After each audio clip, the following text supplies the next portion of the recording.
और क्या। चलो हाँ, मैं कोशिश करता हूँ। 67 क्वेश्चन में 40 मिनट लगे, कोई बात नहीं, जितने भी लगे। मैं तुमसे ये नहीं बोल रहा हूँ कि आप देखो, पढ़ने का एक शायद मैंने पता है तुम्हारी क्लास में बताया नहीं बताया।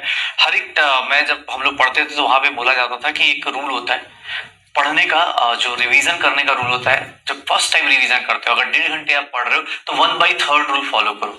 मतलब अगर किस चीज को आपने पढ़ा है तो उसको रिवाइज करने में 1/3 टाइम लगना चाहिए।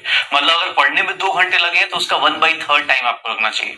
120 मिनट अगर आपको पढ़ने में लगा है तो 40 मिनट के अंदर वो पूरा टॉपिक आप एक बार रिवाइज कर सकते हो। ये एक रूल होता है। अगर आप पहली बार रिवीजन करते हो तो 1/3, धीरे धीरे टाइम कम करते चले जाइएगा, धीरे धीरे टाइम कम करते चले जाइएगा। मतलब रिवीजन रूल बता रहा हूं कि भैया रिवीजन के रूल्स ये है। रिवीजन के भैया रिवीजन रूल ये बोलता है, ठीक है, कि अगर आप स्टडी कर रहे हो, अगर आपके स्टडी आवर्स इतने हैं, अगर स्टडी आवर्स बेटा अगर x आवर्स है, ठीक है, तो अगर मैं बोलूं फर्स्ट रिवीजन करने का टाइम कितना होना चाहिए, तो फर्स्ट रिवीजन अगर अच्छे से अपने आप स्टडी करी है तो फर्स्ट रिवीजन करने का टाइम होना चाहिए x/3।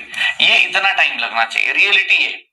हाँ, x/3 लगना चाहिए, ठीक है ना। अगर आपको लगता है तो स्टडी आवर्स भैया 1/3 करो। फर्स्ट रिवीजन की बात बोलो। अगर सेकंड थर्ड रिवीजन में आओगे तो सेकंड और थर्ड रिवीजन तक आते आते आपका टाइम जो होना चाहिए वो क्या हो जाना चाहिए, सेकंड और थर्ड रिवीजन में x/6 हो जाना चाहिए, या फिर मैक्सिमम x/5। इससे ज्यादा टाइम नहीं लेना है।